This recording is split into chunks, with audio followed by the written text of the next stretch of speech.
You're on. All right.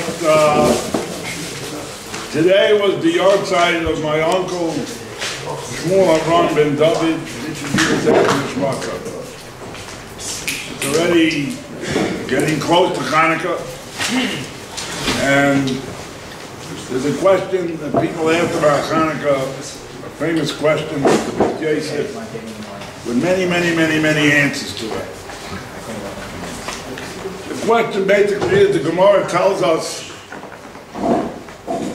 in Masechah Shabbos, Chof Aleph Amud Beis, about the miracle of Chanukah. The Chashmonaim defeated the Greeks, liberated the Beis HaMikdash, and they only found one jar of oil that had the signature of the Kohen Gadol, and it was the only jar that they were able to use to light the candles, the menorah.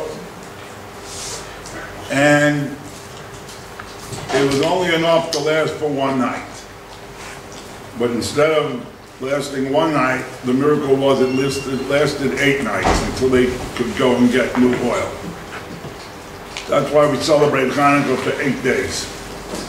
So the obvious question is, the miracle of Hanukkah, as we understand it, in simplicity, was only 7 days, because they had enough oil for one night. So that first night wasn't a miracle. The fact that it lasted another 7 nights, when it shouldn't have, that apparently is the miracle, as we understand it. But this is the classic question that many people give many different kinds of answers. Tonight I'm just going to discuss an interesting answer based on Musa, based on an understanding of a very important foundation in life. I forgot to put this on.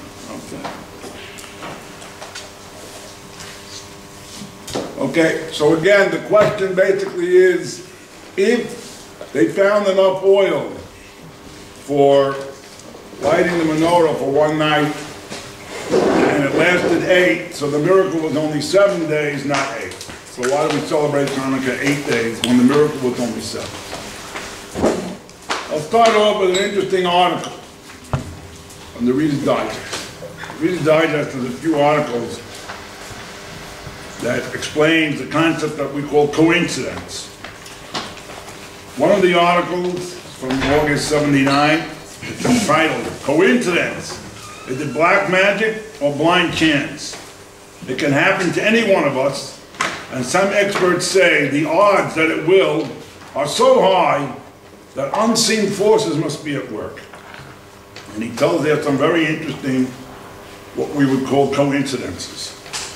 Best-selling author and pilot Richard Bach was barnstorming. He was flying a plane in the Midwest in 1966 with a rare biplane, a 1929 Detroit Parks P2A Speedster, of which only 8 had been built. In Palmyra, Wisconsin, Bach loaned the plane to a friend who crashed as he came in for a landing. Bach recounted in his book, Nothing by Chance, they were able to fix everything except for one strut. That's apparently one of the pieces of the plane. And that repair looked hopeless because of the rarity of the wanted part. Just then a man came out and asked if he could help. Bach said sarcastically, "Sure, you happen to have an interwing strut for a 1929 Detroit Park Speedster model P2A?" The man walked over to his hangar and came back shortly with the exact part.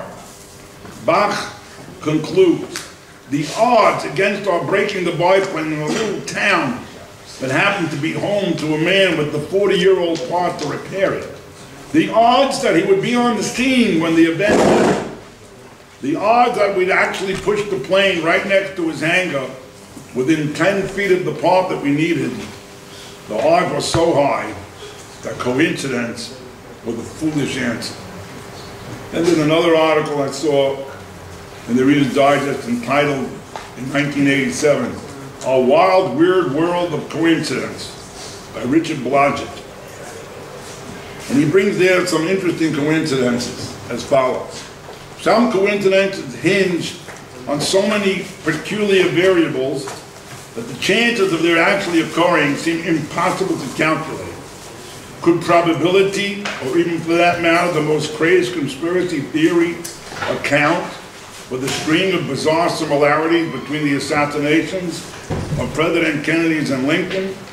Just for starters, Kennedy was elected president exactly 100 years to the week after Lincoln.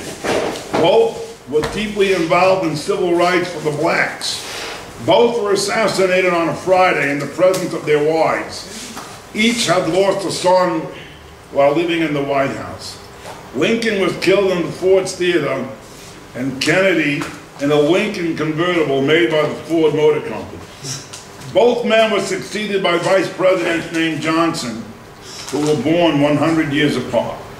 I heard later that Lincoln had a secretary named Kennedy, and Kennedy had a secretary named Lincoln. Whoa. Back in the first article, it says, some scientists have flirted with the idea of an unseen force affecting coincidence. Some particle is yet undetected. The late British physicist and mathematician Adrian Dobbs suggested that hypothetical messenger forces, which he called cyclones, sweep out like a sort of radar into a second time dimension, sampling future probabilities and conveying them back to the here and now. That sounds like the Twilight Zone to me, and if you figure it out, you can let me know what he's talking about. As Katza says in The Roots of Coincidence, Dobbs went on to speculate that his cyclone bypasses the senses and triggers a sort of illumination directly to the brain. He brings a whole bunch of these crazy theories which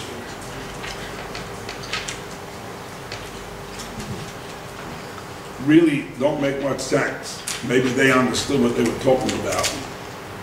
But the article ends with, blind chance? Probably.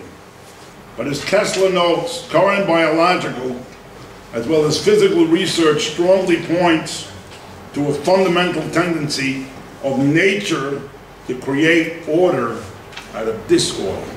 Something beyond known influence is at work. We're surrounded by phenomena whose existence we ignore. He continues in The Roots of Coincidence. If they cannot be ignored, we dismiss them as superstitions. For centuries, man did not realize that he was surrounded by magnetic forces. So it might be thought that we live immersed in some sort of psychomagnetic field that influences such things as coincidences. But by side, the Mamish come to the conclusion it's crazy to assume that these coincidences are blind chance. And they admit it, something beyond known influence is at work. And what is it? They come up with all kinds of crazy theories. What's wrong with saying G-D? The Rabboni Shalom, he's the one that runs coincidences. They're smart people.